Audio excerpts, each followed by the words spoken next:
mettre ma première diapo, s'il te plaît. Hein? Ce matin, on va courir un peu. Ça vous tente-tu de courir? Ah non, mais écoutez, là, j'aime ça vous faire courir. Bon. Attendez un petit peu, j'ai un petit problème ici. Hein? OK. Bon, ça, c'est beau. Hein? C'est le fun, hein? Courir vers le but. Hein? C'est ce que Paul disait dans 2 Corinthiens 9. On va passer à l'autre diapo. On va juste montrer qu'est-ce que Paul nous disait. Ne savez-vous pas que ceux qui courent dans le stade courent tous, mais qu'un seul remporte le prix? Courez de manière à le remporter. Passe à l'autre, s'il te plaît. On va pas au verset 25. L'autre diapo.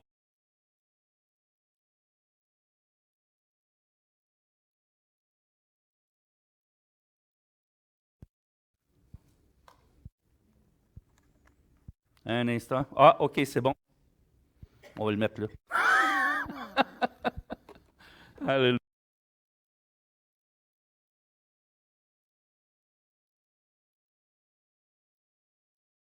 Ça doit être correct, là. OK, c'est bon. Bouge plus. OK. Tous ceux qui combattent s'imposent toute espèce d'abstinence.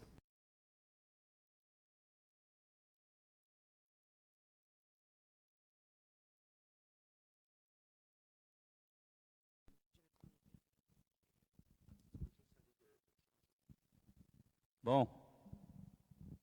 1, 2, 2. Ça va? OK, merci. On continue avec ça. Tous ceux qui combattent s'imposent toute espèce d'abstinence et ils le font pour obtenir une couronne corruptible. Mais nous, ça c'est de qui parle? De nous autres, hein? Faisons-le pour une couronne incorruptible, moi-même rejeté après avoir prêché aux autres. Il manque quelque chose ici. Je m'excuse, là. Il manque une petite. Il manque quelque chose sur le 25. Merci. Oui. Ouais. Ouais, c'est 1 Corinthien, hein? C'est ça, il y a une erreur, là. OK, je m'excuse. C'est moi qui ai fait l'erreur. C'est des choses qui arrivent, un pasteur peut faire des erreurs. Hein? Ça a l'air que oui. Hein? C'est ça que j'ai découvert. On n'est pas parfait. Hey, c'est-tu le fun, hein? Parce qu'on a besoin d'être perfectionné par Christ. Amen. Alléluia. Mais on va continuer. Moi donc, je cours non pas comme à l'aventure, je frappe non pas comme battant l'air. L'autre, s'il vous plaît. Mais je traite durement mon corps et je le tiens assujetti. De peur d'être moi-même rejeté après avoir prêché aux autres. Bon, je vais juste essayer de me repluguer sur l'autre manette en attendant. J'ai perdu mon fil. Oh ben. Laissez-moi 2 secondes.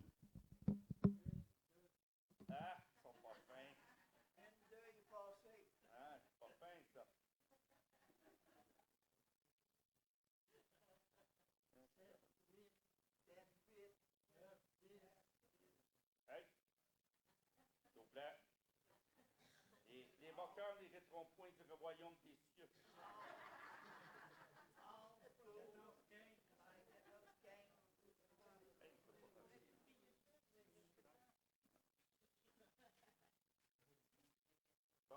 OK, c'est bon. 2, 2. Regardez, je vais le mettre dans mes poches. Hein? Il va être à la bonne place. Enfin, je peux fermer celui-là. On va le mettre ici. Ce ne sera pas dans mes jambes. Merci. Hey, merci pour les batteries. Hein? Voyez-vous, la technologie, c'est jamais parfait. C'est comme les pasteurs. Hein? Alléluia. Wouh! J'aimerais ça juste qu'on baisse la tête. On va prier pour la prédication. Père éternel, on vient de lire le passage de Corinthiens. Et Seigneur, tu veux enseigner à ton peuple, Seigneur, un principe de la vie chrétienne. Et Père éternel, je te prie, Seigneur, que ce principe, Seigneur, soit vraiment compris de tous. Et Père éternel, je te prie aussi, Seigneur, qu'à travers ce principe, Seigneur, qu'on devienne des meilleurs disciples pour toi. Père, je te prie de lier toute puissance satanique ce matin, qui voudrait venir à l'encontre de ta volonté. et qui voudraient faire obstacle, Seigneur, à ta parole. Je te prie, Seigneur, de me donner une onction royale, Seigneur, pour prêcher ta parole. Que ce soit toi, Seigneur, qui parle à ton peuple et non moi. Dans le nom de Jésus. Amen. Amen. Amen et amen. Alléluia. Vous savez, en lisant ce passage-là, je me suis rendu compte d'une chose, c'est que ça ressemblait beaucoup à un marathon. Parce qu'il dit que court vers un but, mais qu'il y a beaucoup d'étapes avant de remporter la couronne. Puis quand je regardais ça, j'ai constaté une chose, qu'un marathonien, s'il veut réussir sa course, il doit suivre un plan. Hein? Il ne peut pas arriver demain matin, dire « OK, je vais courir 50 km. » Y en a-tu qui ont déjà essayé ça? Je pense pas, hein? Combien vous courez à peu près? 1 km. Ceux qui courent 1 km, s'ils sont capables de courir 1 km, n'as-tu? Wow! Un demi. Oh, ouais, on en a un. Oh, wow! Un demi-kilomètre. Y en a-tu? Oh, levez vos mains, je veux voir ça, un demi-kilomètre. Un quart de kilomètre. C'est pas beaucoup, là. Hein? Aïe, aïe, aïe, vous n'êtes pas en forme, moi, le peuple de Dieu, là. Il va falloir vous mettre en forme, là. OK, qui est capable de courir d'ici jusqu'à là-bas? Là, jamais je croirais que vous n'êtes pas capable, là. Bon. Hey, moi, j'ai un handicap, puis je suis capable de courir quand même lentement. Par exemple, je cours très lentement. Tu sais, c'est comme un ralenti, là. C'est comme une marche rapide, plutôt. Alléluia. Mais un marathonien, il doit se préparer physiquement. Il ne peut pas arriver demain matin et dire « je vais courir 50 km ». C'est souvent une préparation qui est de longue haleine. Hein? Il va se préparer physiquement, mais il va se préparer mentalement. Hein? Et il va se préparer aussi avec des bons équipements. Parce que tu ne peux pas courir 50 km avec des running shoes à 10 $. Hein? Ça te prend des bons espadrilles. Hein? Fait que c'est un peu la même chose pour nous autres. Lorsqu'on décide de suivre Jésus, on entame une course. Hein? Puis il y a une préparation à cette course-là. Vous savez, la semaine passée ou la semaine avant, je vous ai parlé que des nouveaux convertis, des gens qui arrivent au Seigneur, c'est comme des enfants. Hein? On doit bien les nourrir, on doit bien les prendre soin d'eux. On doit les encadrer puis les aider. Mais il y a une raison à ça, ça fait partie de la préparation pour le marathon qui commence. Ça fait partie de ce que nous, on doit faire pour que ces gens-là puissent grandir spirituellement. Chacun de nous, ici, on a une responsabilité face à une personne qui arrive au Seigneur. On doit être là pour lui, puis on doit être disponible pour répondre à ses questions. Ah, des fois, ça peut devenir fatigant parce qu'on se dit, pourquoi il me pose cette question-là? Hein? Mais vous savez, c'est ça l'amour. L'amour, c'est patient. Hein? On prend le temps. On prend le temps avec les gens. Pourquoi? Parce que c'est la chose la plus importante pour Dieu, ce sont les êtres humains. Ce n'est pas les décors, ce n'est pas le spectacle. Ce qui est important, c'est l'être humain. Puis ici, à ACN, ce qu'on veut mettre l'accent, c'est sur les êtres humains. Sur qu'est-ce qu'on est, puis qu'est-ce que Dieu veut faire dans nos vies. Amen? Fait que chacun de nous, on peut s'impliquer d'une façon ou d'une autre pour aider quelqu'un qui arrive au Seigneur. Puis éventuellement, à partir de janvier, on va avoir un nouveau ministère qui va débuter, je l'espère, au début de janvier, mais on va tout faire pour que ça se fasse rapidement, qui est le ministère Information et Intégration. Okay? Où est-ce qu'on va avoir? On va prendre en charge les gens. On va s'occuper d'eux autres. Quelqu'un qui arrive ici ne sera pas laissé tout seul. OK? C'est important. On veut prendre soin des gens, donc on doit commencer à le faire. Et pour ça, on va avoir besoin de gens matures dans le Seigneur qui sont prêts à s'investir dans la vie des autres. Vous savez, quand je m'investis dans la vie des autres, mais mon investissement s'en va directement au ciel. Hein? Puis ma récompense est déjà acquise. Amen? Parce que ça, c'est important pour Dieu. Amen. Vous savez, souvent, il y a des gens qui me disent, moi, je ne sais pas quel ministère que je peux faire. Ça, ce n'est un ministère que tout le monde peut faire ici, à divers degrés. Puis tu ne sais pas comment faire? On va te le montrer. OK? Tu n'as pas à t'inquiéter, toi aussi, tu ne seras pas laissé seul. Ça, c'est important. Celui qui va mentorer, on peut appeler ça un mentor. OK? Celui qui va mentorer ne sera pas tout seul. Il va être encadré lui aussi. Parce que qu'est-ce qu'on a dit? On ne laissera pas personne seul. Est-ce que c'est bien ça? Est-ce que vous aimez l'idée? Ah, je suis content. Parce que le comité, il a aimé l'idée aussi. Hein? On veut mettre une structure, on veut mettre quelque chose pour que vraiment l'Église progresse, grandisse, pas juste en nombre, mais spirituellement. Qu'on puisse faire des disciples. C'est bien beau dire faire des disciples, mais il faut savoir comment les faire. Amen? Fait qu'on va enseigner comment le faire. C'est beau? Amen. Bon, tout ça pour vous dire que finalement, le marathonien, il faut qu'il se prépare. Hein? Et j'ai lu quelque chose qui m'a vraiment frappé. C'est qu'une bonne préparation, c'est un spécialiste du marathon qui a dit ça, une bonne préparation, c'est plus que la moitié du chemin vers une course réussie. Wow! Hein? La préparation représente plus de 50% des chances de succès. Si moi, là, je veux faire un marathon de 25 km, si je me suis bien préparé, je vais y arriver. OK?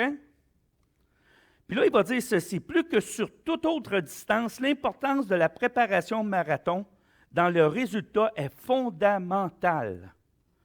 Le marathon est une distance qui ne s'improvise pas. Il faut donner à son corps les moyens de tenir la distance, que ce soit au niveau de la vitesse, mais aussi de la force nécessaire. Courir un marathon est traumatisant, wow, pour le corps, car c'est un effort non naturel. OK? Les articulations, les muscles peuvent souffrir s'ils ne sont pas habitués à travailler. Vous savez, le marathonien, il faut qu'il se prépare à 3 niveaux. Physique, mental, puis avoir un bon équipement. Puis on va regarder ça ensemble parce qu'on va voir comment, qu'à travers de ça, comment nous aussi, on doit se préparer pour cette course. On a entamé une course, puis des fois, on l'a entamée, puis on l'a mal entamée. Maintenant, il est encore possible, parce que c'est ça qui est merveilleux avec le Seigneur, on peut toujours rétablir les choses au fur et à mesure. Amen?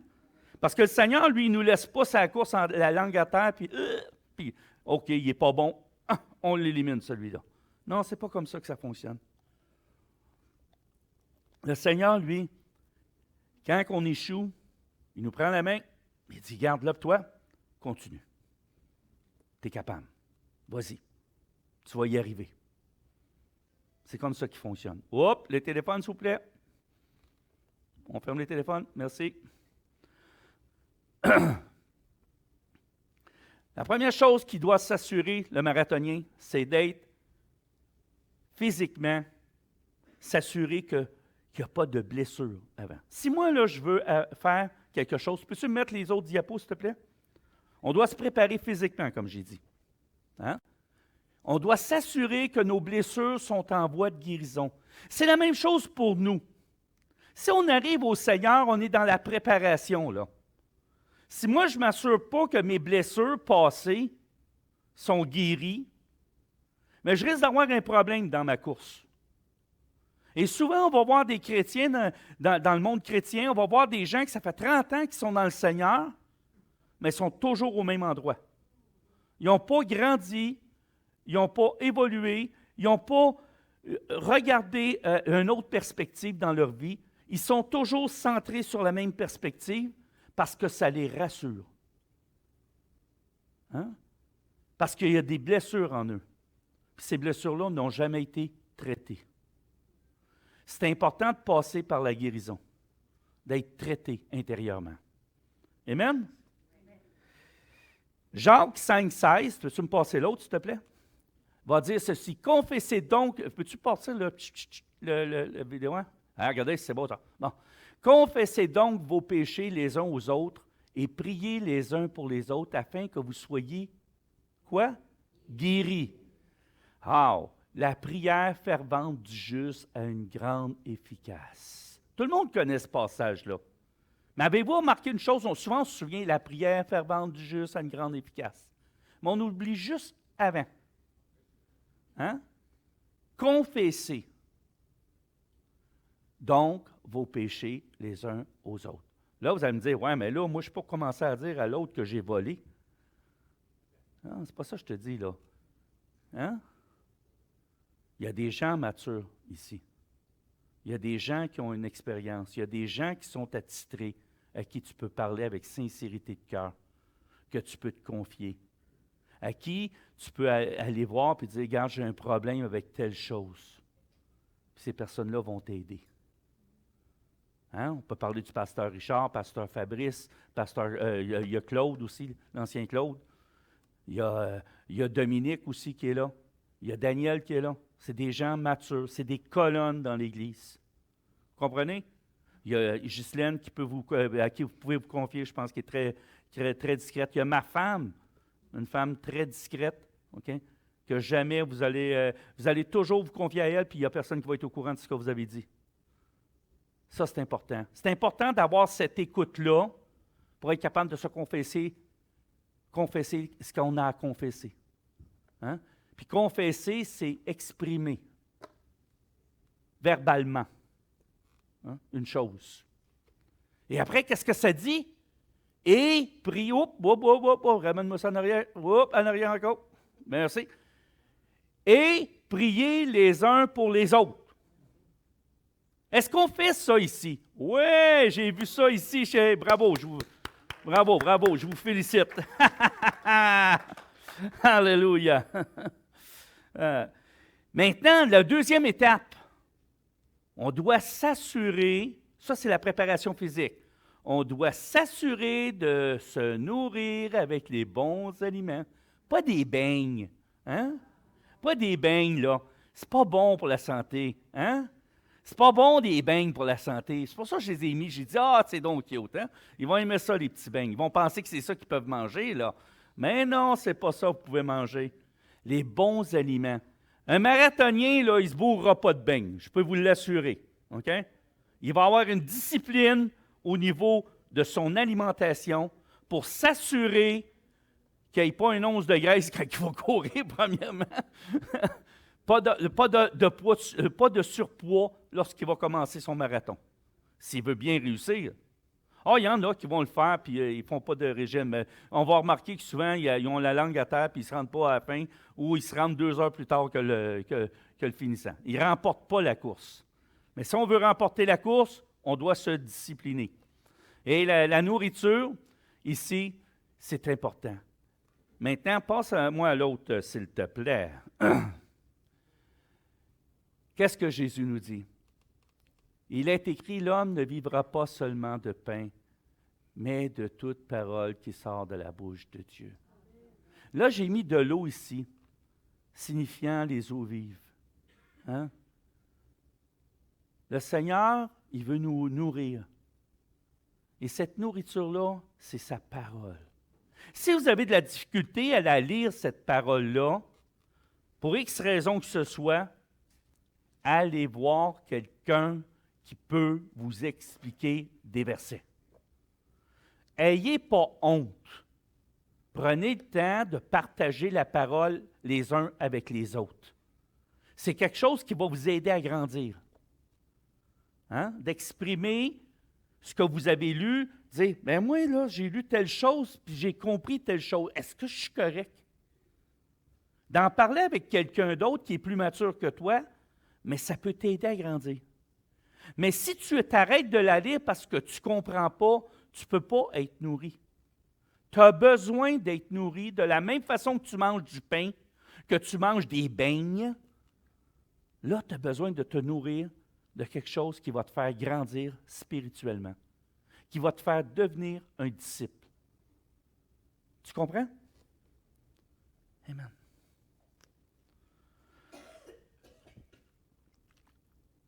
sur le plan spirituel, on doit se nourrir à tous les jours. À tous les jours. C'est pas, hey, écoute, je vais manger, là. On va dire, le marathonien, il est là, puis il faut qu'il se prépare. Ben là, je vais manger des carottes une fois par semaine, puis demain, je mangerai un hamburger. Non, non, c'est pas ça. S'il décide de manger des carottes parce que c'est ça le régime qu'il doit faire, il doit en manger à tous les jours. Hein? Puis il doit avoir une discipline de vie à tous les jours.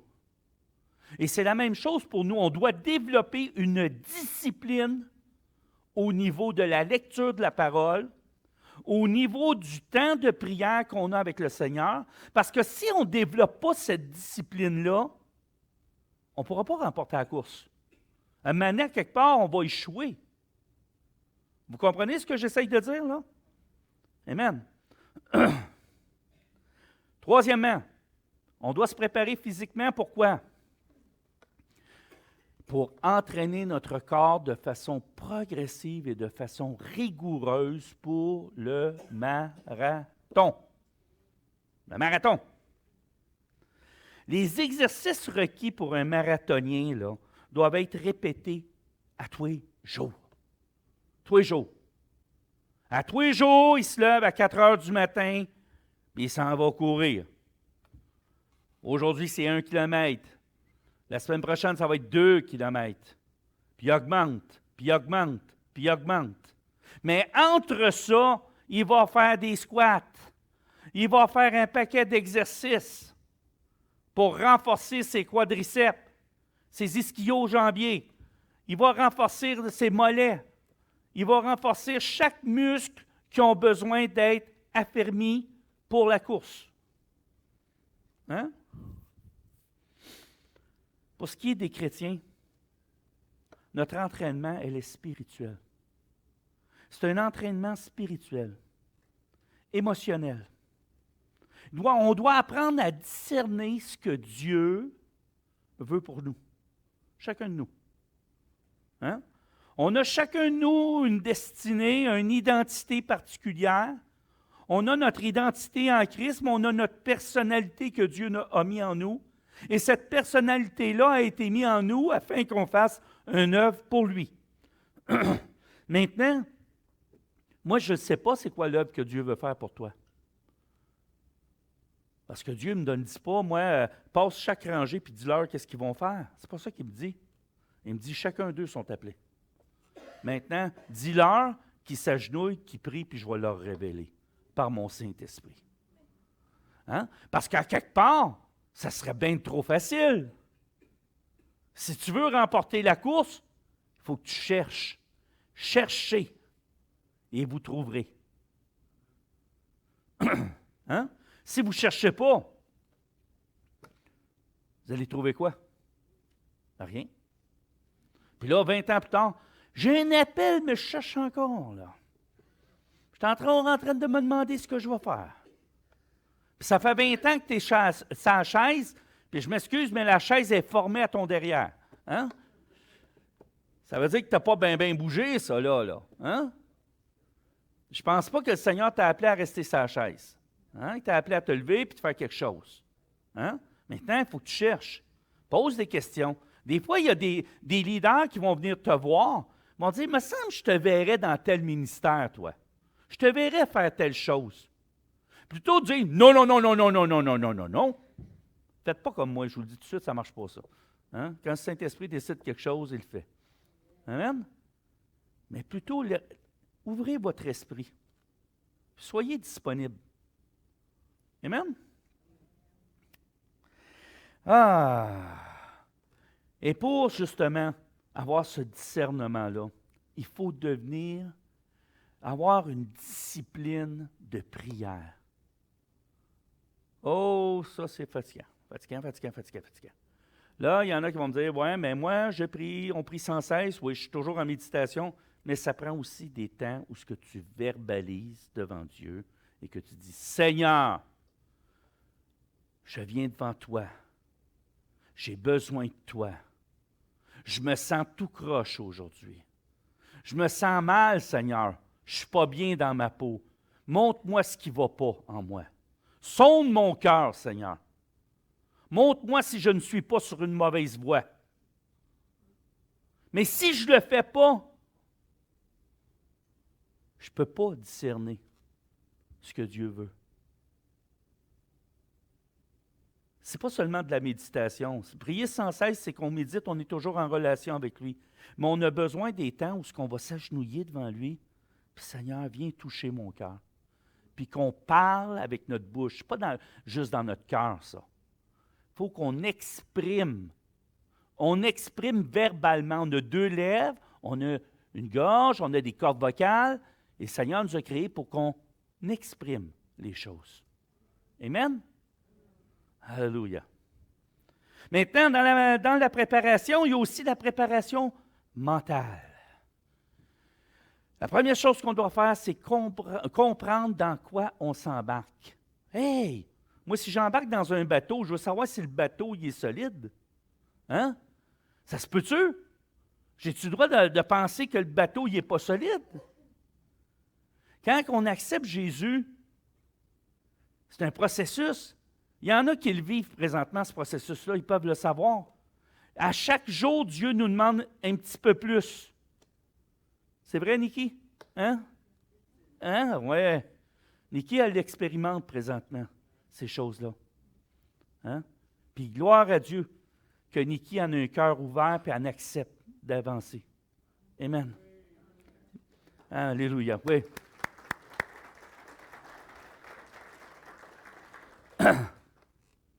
Luc 14, 28, si tu veux me passer l'autre, s'il te plaît, va dire ceci. Car lequel de vous, s'il veut bâtir une tour, ne s'assied d'abord pour calculer la dépense et voir s'il a de quoi la terminer? Bon, moi là, je suis un marathonien. Si je ne regarde pas dans quoi je m'embarque, je vais dire, wow, 50 km, il faut que j'y pense, là. Hein? C'est quelque chose, 50 km à courir. Bon, OK. Est-ce que j'en suis capable? Première question. Hein? Là, je regarde la course et je me dis, wow, OK, je suis capable de faire 5 km. Si je me suis rendu à 5, je devrais être capable de me rendre à 10, peut-être? Peut-être 15. Ouf, non, oublie ça. 50, c'est trop pour moi. Mais là, il y a un autre marathon. Puis lui, ce marathon-là, c'est un 15 km. Je vais regarder le marathon, il va dire, ouais, ça, je pense que je suis capable de le faire. Hein? Ben, c'est facile, c'est la même chose. Maintenant, il y en a un autre. 25 km. Là, je le regarde, puis je me dis, oh, c'est 10 km de plus. OK. OK, 10 km, si je m'entraîne, je devrais être bon pour le faire. Mais remarquez bien qu'est-ce qu'il a dit. Si je m'entraîne, si je me mets en forme, si je me prépare bien, je devrais être capable de me rendre. Ça, c'est une préparation mentale. Tu commences par réfléchir à ce que tu vas faire. Maintenant, la vie chrétienne, c'est un peu ça. Quand on décide d'accepter Jésus, il y a plein de choses qu'on abandonne. Est-ce que je suis prêt à abandonner ces choses? Est-ce que je suis prêt à dire, je renonce à ça? Souvent, on arrive au Seigneur et on pense que nous sommes d'une nouvelle créature. Toutes choses passées deviennent nouvelles en Christ. C'est vrai. Mais il y a un principe de transformation à travers cette parole. Il y a un principe où, qu'à quelque part, c'est une transformation de progrès en progrès, de gloire en gloire. Donc, Christ ne nous transforme pas instantanément. Ça serait trop simple. Il veut qu'on participe à cette transformation. Il veut qu'on devienne des participants de sa nature divine. Et pour devenir des participants de sa nature divine, on se doit de progresser de progrès en progrès. Amen? Et pour ça, on n'a pas le choix. On doit devenir des personnes qui dévorent leurs paroles, on doit devenir des personnes qui lisent leurs paroles, et on doit devenir des personnes de prière. Et c'est comme ça que le progrès commence. La préparation mentale, c'est de se dire, est-ce que je suis prêt à renoncer à certaines choses dans ma vie? Parce que de décider d'embarquer, c'est dire qu'à chaque jour, je vais avancer un pas de plus, puis un pas de plus, puis un pas de plus. C'est pas de se dire, je suis rendu là, je regarde les autres, je suis bien, moi, je suis un bon chrétien. Je veux juste vous annoncer une grande nouvelle, il n'y a pas de bons chrétiens, puis il n'y a pas de mauvais chrétiens. Il y a juste des disciples. Hein? Des disciples qui décident de marcher pour Christ. Des bons et des mauvais, ça n'existe pas pour Christ.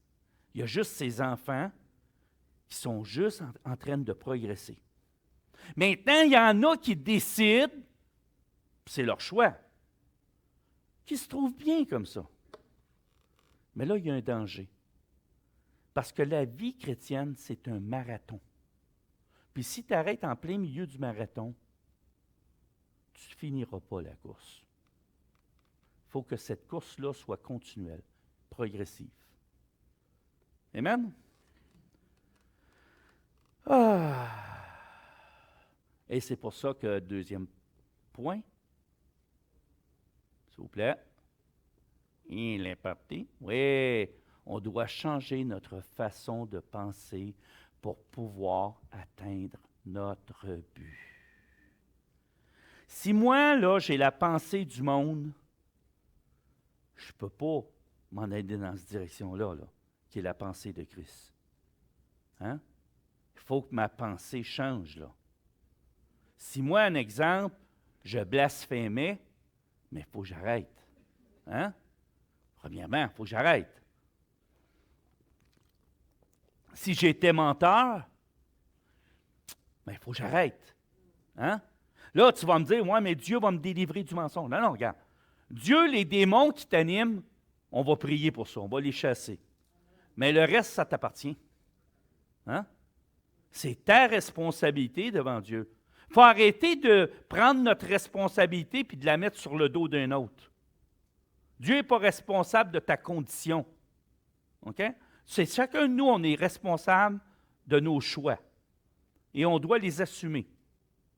Maintenant, si je prends la décision de ne point mentir, Dieu me donne le vouloir et le pouvoir d'accomplir sa volonté. Amen? Mais je dois commencer par décider de ne pas le faire. Je dois commencer par renoncer à ne pas le faire. Et à partir de là, Dieu va nous donner le vouloir et le pouvoir d'accomplir sa volonté. Amen? Alléluia. L'objectif de Dieu est de nous transformer de gloire en gloire, à l'image de Jésus. Autre passage.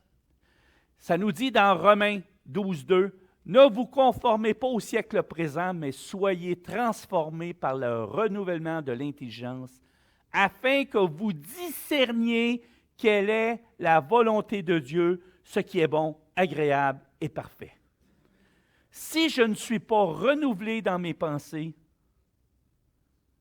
il y a un problème. OK? Et pour être renouvelé dans mes pensées, comment vous pensez que vous allez faire ça?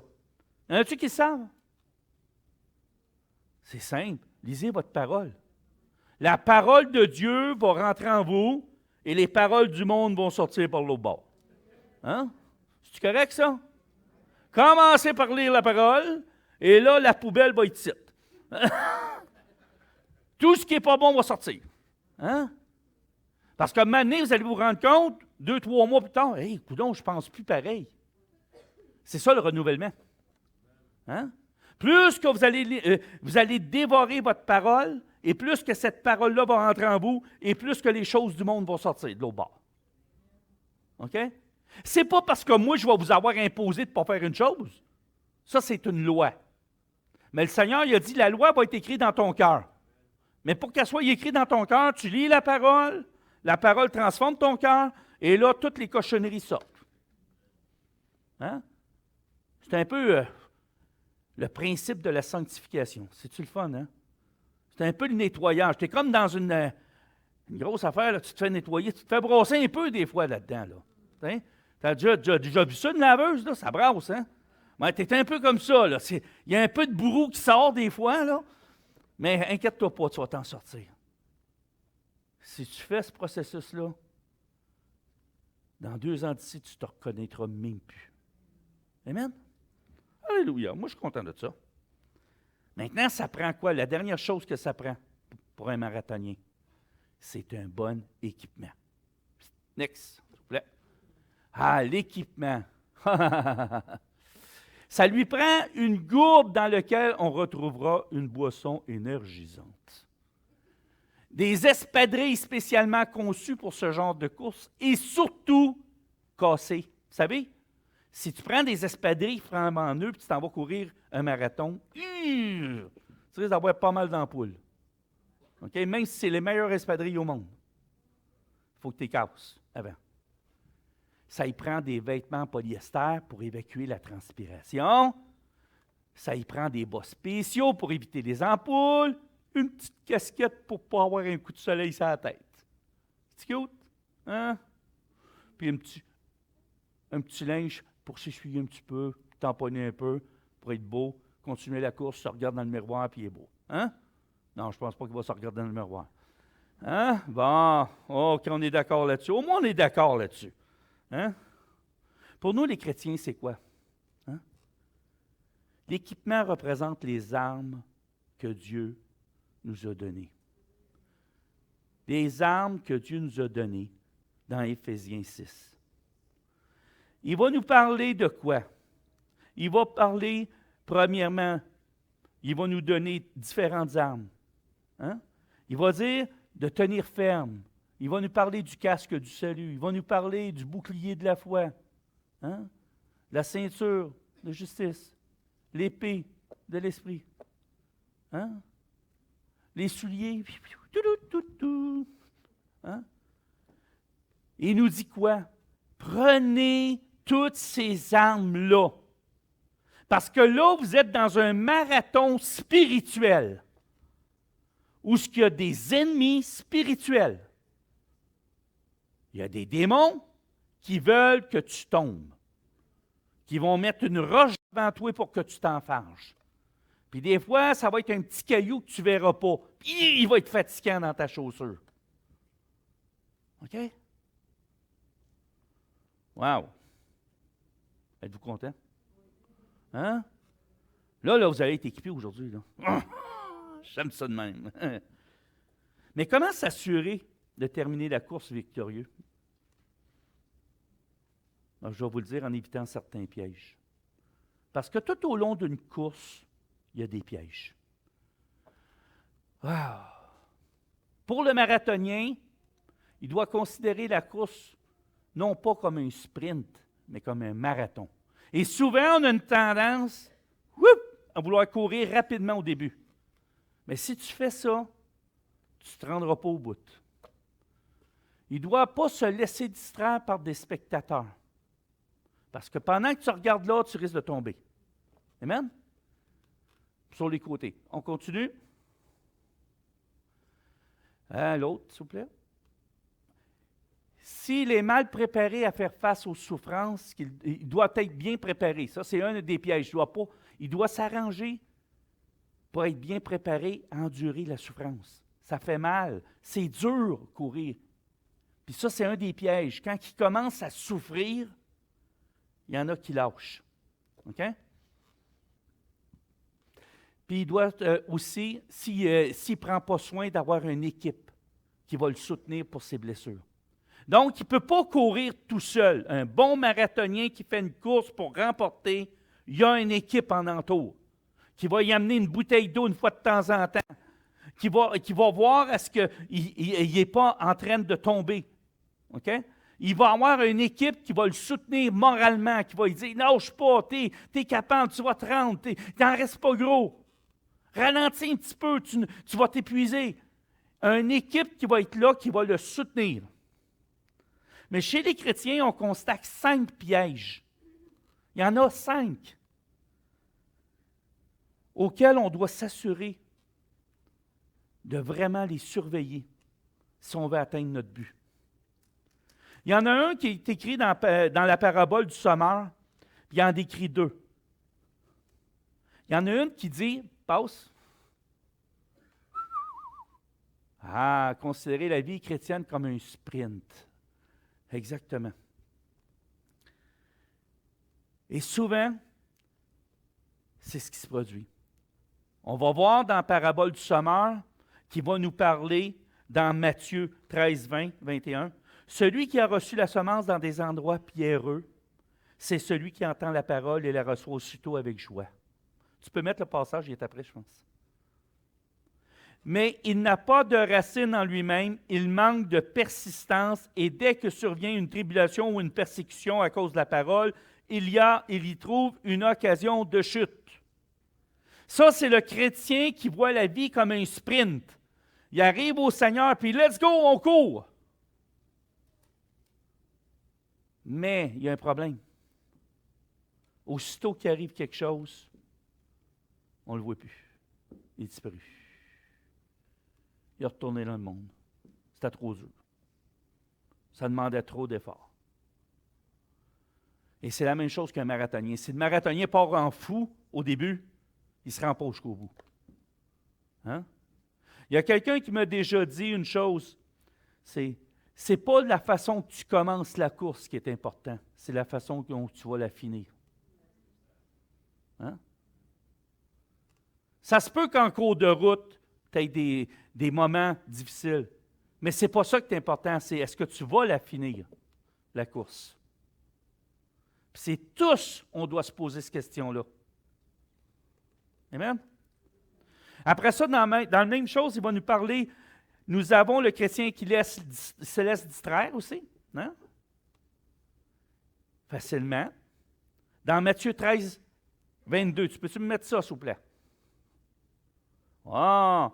Celui qui a reçu la semence parmi les épines, c'est celui qui entend la parole, mais en qui les soucis du siècle et de la séduction des richesses étouffent cette parole et la rendent infructueuse. Hein? Ça, c'est vraiment le chrétien qui se laisse distraire. C'est un peu comme le marathonien qui passe son temps à regarder la foule. Hein? Puis il oublie qu'il est en train de courir. Je ne sais pas si vous me suivez, là. Hein? C'est exactement la même chose. C'est que là, tu te laisses distraire par des préoccupations humaines.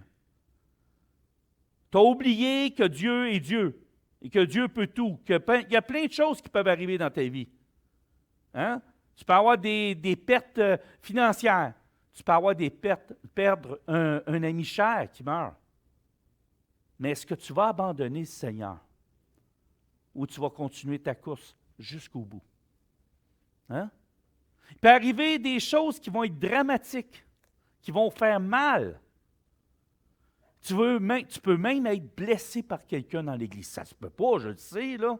Mais, hein? C'est impossible, ça. Hein? Hein? Je me trompe, quoi? Ah, ça se peut. Ah, OK. Mais pas ici. Pas ici, quand même. Hein? Alléluia. Je suis content de voir que ça n'arrive pas ici. Hein? Alléluia. Ah. Mais tu savez, ce genre de chrétien-là, ça arrive.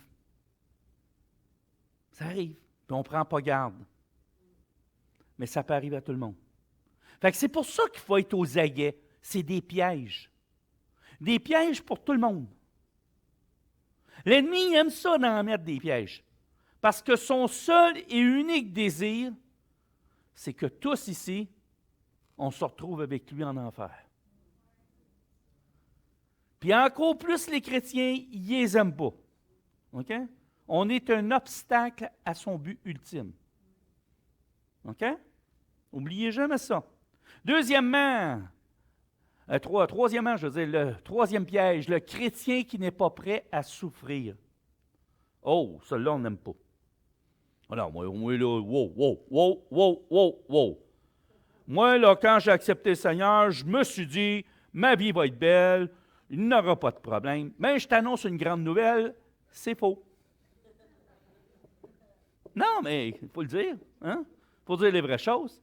Ça se peut que tu aies quelques douleurs aux orteils. Ça se peut. Hein? En courant, ça se peut que tu aies une crampe. Hein? Mais la crampe, elle peut devenir des fois que tu n'es plus capable de marcher. Hein?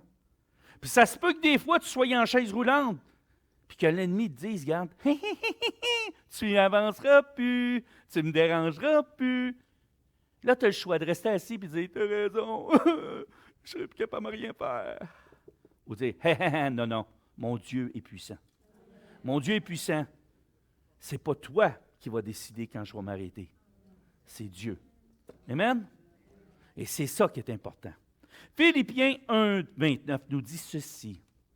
Car il vous a été fait la grâce par rapport à Christ, non seulement de croire en lui, mais encore de souffrir pour lui. On a tous cette capacité-là en nous de souffrir un temps, soit peu, pour Christ. OK? Maintenant, ça ne veut pas dire que vous allez tous avoir des maladies. Je déclare qu'il n'y a pas de maladie pour personne ici. OK? Hein? Moi, je déclare la bénédiction dans vos vies. Mais ça se peut qu'il y ait des choses qui arrivent dans vos vies parce que l'ennemi veut vous arrêter. Hein? Paniquez pas. Ce n'est pas parce que Dieu ne vous aime pas. Dites-vous une chose, c'est le contraire. Dieu vous aime énormément. Parce que Dieu est avec vous à ce moment-là. Il ne vous laisse pas tomber. Amen? Après ça, on a le chrétien qui ne veut pas pardonner. Oh non, ça là. OK. Je t'ai parlé la semaine passée. Il y en a qui ont été brassés. Il y en a que ça a remué des choses. Hein? Mais c'est essentiel. Mais j'ai expliqué clairement, puis je veux prendre le temps de l'expliquer comme il faut, là, pour que tout le monde saisisse ce que c'est pardonner. Pardonner est une décision que l'on prend de dire « Je ne me ferai pas justice ». La justice et la rétribution appartiennent à Dieu. OK? Je décide de pardonner est le geste le plus égoïste qu'il n'y a pas. Parce que ce n'est pas à l'autre que vous allez faire du bien. C'est à vous. C'est à vous. Vous allez vous libérer. Pardonner, c'est un choix. Au moment même où ce que vous décidez de pardonner, Dieu va commencer une œuvre de guérison dans votre cœur. OK? Maintenant, Dieu va faire une chose de plus. Il va dire, pardonne-le 70 fois, 7 fois. Là, ça se peut que quand tu as dit « je pardonne », ça fait encore mal, c'est pas normal. J'en veux encore. Non, non, je t'ai dit, ce n'est pas une question d'émotion. Ça n'a pas rapport avec tes émotions. Ça a rapport avec ta décision. OK? Tu fais le choix de pardonner une autre fois. Tu dis, Seigneur, je lui pardonne à nouveau. Et tu fais ça jusqu'à temps que tu aies une guérison complète. À un moment donné, tu vas te rendre compte, non, ça fait quasiment plus mal, là. Ça, c'est un peu comme une plaie. Vous savez, avez-vous déjà eu un accident puis vous vous blessez? Au début, tu as beau dire, il m'a guéri. Oui, mais ça fait mal en chien. Hein? Ah oui, ça fait mal. Est-ce que tu l'oublies, la douleur? Non. Bon, à un moment donné, ça fait de moins en moins mal. Puis à un moment donné, tu t'en rappelles même plus. Hein? Puis là, à un moment donné, tu regardes, mais regarde ça, j'ai une cicatrice, là. Ah, c'est vrai, c'est l'accident que j'ai eu. Mais il te fait plus mal. Ça te fait plus mal. Mais c'est la même chose pour la guérison du cœur. Ça fait mal longtemps, des fois. Puis à un moment donné, la cicatrice se fait. Et là, tu ne te rappelles quasiment plus de ça. Puis à un moment donné, tu viens pour t'en rappeler, mais ça ne te dérange plus pantoute. C'est ça la guérison. Fait que si vous voulez avoir une comparaison, regardez-vous. Regardez quand vous vous blessez. Et que ça fait mal se couper le bout d'un doigt. Hein? Mais quand ça cicatrice, tu regardes ça, tu dis, regardons ça, une belle cicatrice là. Hein? Vous les voyez voir, les miennes? On en a tous des cicatrices. On a tous des cicatrices dans nos cœurs. Ce qui est important, c'est de décider de pardonner afin d'être libre, afin de guérir. Amen? Dans le fond, le pardon et le pansement sur nos blessures. Amen? Gloire à Dieu.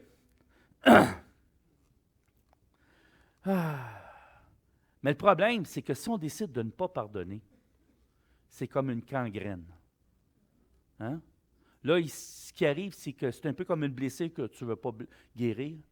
À un moment donné, elle va s'infecter. Puis à un moment donné, tu vas être obligé de couper le bras. Hein? Mais c'est la même chose pour les blessures du cœur. Ça gangrène. Ça se répand. Et à un moment donné, ça t'amène à la mort. La mort spirituelle. Donc, si tu ne fais pas le choix de pardonner, tu es en train de te suicider. Amen? Spirituellement. Troisième, non pas le moindre, le cinquième, le chrétien qui croit qu'il peut faire sa course tout seul. Moi, là, je suis un chrétien, mais je reste chez nous. Puis j'aime ça être dans ma maison. Puis je suis bien avec moi. Puis je suis célibataire. Je me chicane jamais. Personne ne chicane avec moi, je suis tout seul. Hein? Je me fais des bons petits plats. Hein? Je suis bien dans ma maison. Je la connais par cœur, la parole. Je me pardonne moi-même. Hein? Hein?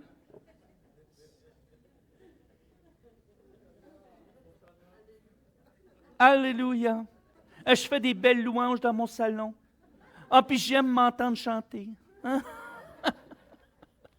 J'ai même enregistré quelques louanges.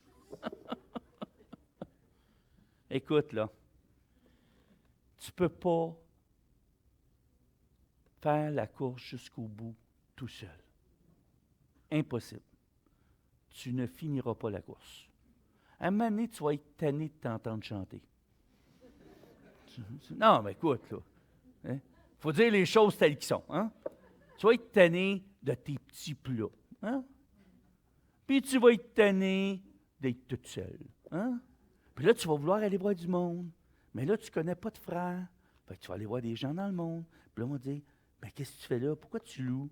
Viens avec nous autres, on va chanter dans le club. Hein? Puis on va avoir du fun. Tu vois, on va avoir du fun ensemble. Les autres, ils ne me jugent pas. Ben non, ils ne te jugeront jamais. Hein? Personne ne va te juger. Hein? Ils vont t'entraîner. Et voilà. Hein? C'est clair. Il n'y a personne qui va venir te dire, regarde, fais attention à ça. Ben non, fais-le, c'est bien. Si tu es heureux, fais-le. Hein? Oh non, c'est. Le Saint-Esprit me parle.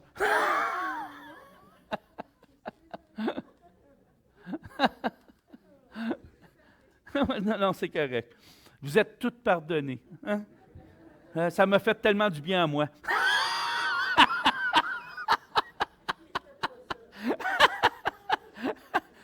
J'ai mis en pratique mon enseignement.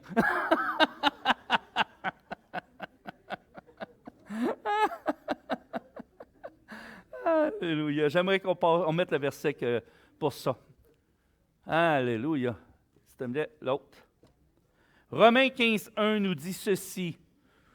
Nous qui sommes forts, nous devons supporter les faiblesses de ceux qui ne le sont pas et ne pas nous complaire en nous-mêmes. Lorsqu'on est seul dans notre petit appartement, on se complaît soi-même. Oh, que je suis bon! Hein? Oh, que je chante bien! Hein? Je me semble que j'intercède avec puissance. Hein? Hein? Il me semble que ma prière est vraiment bien articulée. Hein? Il y en a qui se reconnaissent, quoi? Non, c'est pas ça que j'ai dit, Nathalie. Alléluia. On a du fun ici. Vous savez qu'on a le droit d'avoir du plaisir dans la maison du Seigneur. Le Seigneur, quand il nous enseigne, des fois, ça nous fait rire parce qu'on se voit dans des situations. Puis c'est correct comme ça. C'est comme ça qu'on est transformé, qu'on est changé. Merci au Seigneur. Hein? Merci qu'il nous donne une certaine forme d'humour qui est saine pour nous. Amen? j'aimerais qu'on réfléchisse à ça. Il y a des gens dans l'Église, des fois, qui sont faibles. Puis être faible, là, moi, je peux être faible un jour. Hein? Moi, je peux avoir des faiblesses. J'ai besoin de mes frères, de mes sœurs. OK? Je suis heureux de connaître Richard parce que je sais que c'est un homme d'expérience puis que tous les deux, on se comprend dans plein de domaines. Puis on est capable de développer une relation de, je dirais, de redevabilité l'un à l'autre. Puis ça, c'est particulier. Parce que quand je vais vivre des temps difficiles, je sais que je peux en parler avec Richard. Hein? Parce que je sais que Richard, il est discret, puis il va garder ça pour lui. Puis je pense que Richard le sait qu'il peut me parler, puis ça va être la même chose pour moi. Hein? Puis je suis vraiment heureux d'avoir Richard avec moi. Je vais vous dire ça. Amen?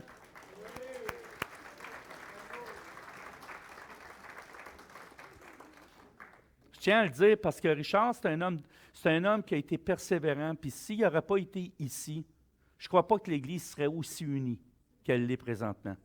Richard a fait un travail exceptionnel pendant tout le temps de la transition, puis je tiens à le remercier pour ça. Amen? Rendons à César ce qui appartient à César. Amen? Alléluia. Merci, Richard.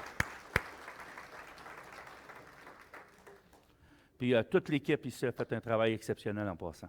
OK? Vous savez, cette équipe-là, ça n'aurait pas été là, je ne pense pas que l'Église aurait resté aussi soudée. Puis ils ont fait vraiment un bon travail, un très, très bon travail. Merci au Seigneur pour ça, parce qu'il a soutenu son Église. Vous savez, ce n'est pas un homme qui fait une Église, hein? C'est une équipe. C'est là qu'on se rend compte que l'équipe est tellement importante. Amen? J'aimerais terminer aujourd'hui avec 2 passages des Écritures qui, pour moi, sont importantes. Le premier passage, c'est 2 Timothée. 2 Timothée, chapitre 2, versets 3 et 5. Ça dit ceci: « Souffre avec moi comme un bon soldat de Jésus-Christ. Il n'est pas de soldat qui s'embarrasse des affaires de la vie s'il veut plaire à celui qui l'a enrôlé. Et l'athlète n'est pas couronné s'il n'a pas combattu suivant les règles. » Je viens de vous parler de faire un marathon chrétien. Puis Paul, il va revenir encore là-dedans. Il va parler de l'athlète. Si tu veux remporter la couronne, si tu veux remporter le prix ultime, qui est d'être avec Jésus-Christ, considère que cette vie-là que tu t'es engagé, c'est un marathon. Ça se peut que des fois, tu aies des faiblesses. Va voir quelqu'un qui est plus fort, quelqu'un qui est capable de t'aider, quelqu'un qui est capable de prier pour toi, quelqu'un qui est capable de t'écouter, quelqu'un qui est capable de te relever. Amen? N'aie pas honte d'être faible. Tout le monde ici peut être faible à un moment ou l'autre. On a tous de besoin les uns des autres. Cette course-là, ce marathon-là, on l'a entrepris ensemble. Et moi, je veux que tous puissent remporter la couronne. Amen? Mais pour ça, il faut combattre selon les règles. Et si on ne le fait pas, si on ne lit jamais notre parole, si on ne prend jamais de temps pour prier, si on ne prend jamais de temps pour partager les uns avec les autres, si de prier les uns pour les autres, je peux vous assurer d'une chose, il y en a une couple qui vont perdre la course. Et moi, je vous dis, là, on est capable d'être bien équipé. On a une bonne église ici. Et vous savez, on pourrait changer tout l'extérieur, l'intérieur de l'Église. Ce n'est pas ça qui est important. Ce qui est important, c'est le contenu. J'ai parlé de changement, on va faire des changements. Ce n'est pas parce qu'il va y avoir des nouvelles affaires. Vous savez, en 1920, là, il n'y avait pas de télévision. Quand ils ont mis une télévision, ça a choqué des gens. Hein? Mais c'est la même chose aujourd'hui. Des fois, on va faire des choses qui vont peut-être déranger, mais le but, ce n'est pas de faire du spectaculaire, c'est d'avoir une place qui est plus agréable. OK? Mais ce qui est important, c'est le contenu. Le contenu, c'est la parole. Et ça ne changera jamais. C'est-tu clair? C'est ce qu'on va prêcher ici jusqu'à la fin. On va prêcher Jésus ressuscité, tout-puissant et sa grâce. Amen?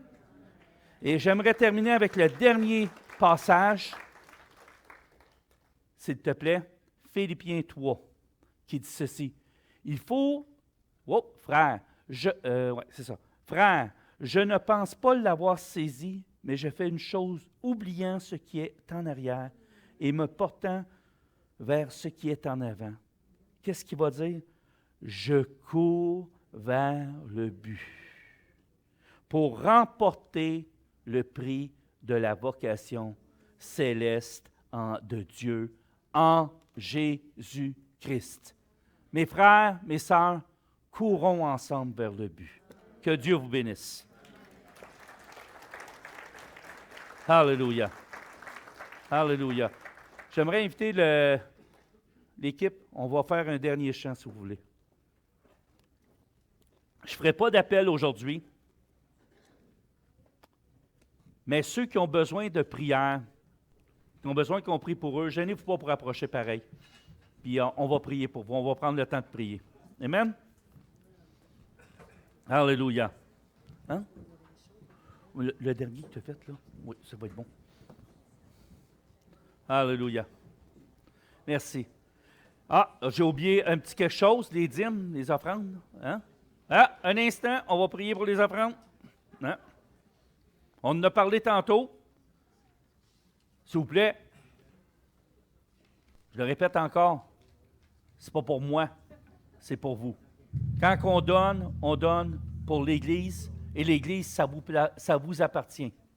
Amen? Amen? Alors, Père éternel, je veux prier pour les dîmes et les offrandes. Seigneur, c'est ta volonté, Seigneur, qu'on donne, Seigneur, de façon généreuse, oh Dieu. Tu nous as enseigné, Seigneur, que c'était du cœur qu'il fallait qu'on donne, oh Dieu. Et Seigneur, je te prie de mettre dans le cœur de tes enfants ce matin, oh Dieu, de donner généreusement, Seigneur, pour ton œuvre, oh Dieu, afin que ton œuvre s'accomplisse dans Saint-Jérôme, dans la région. Père éternel, je te prie aussi, Seigneur, que ceux, Seigneur, qui ont peu à donner, Seigneur, que tu puisses juste prendre cette offrande qu'ils vont faire, oh Dieu, et tu puisses la faire multiplier dans leur vie, oh Dieu, afin qu'ils puissent avoir à donner encore plus la prochaine fois. Et Père, je te prie pour ceux qui sont déjà bénis financièrement, que tu puisses les bénir encore et encore, oh Dieu, afin qu'ils puissent bénir ton assemblée, oh Dieu. Père éternel, je te prie, Seigneur, que tu puisses faire fructifier ces offrandes, oh Dieu, et qu'on puisse bien les administrer, Seigneur, pour le peuple, oh Dieu. Et Père éternel, merci, Seigneur, de ce que tu fais dans la vie des gens. Et merci, Seigneur, que tu vas aider ceux qui ne peuvent pas donner aujourd'hui, que tu vas les aider à trouver un emploi, Seigneur, de trouver du travail, Seigneur.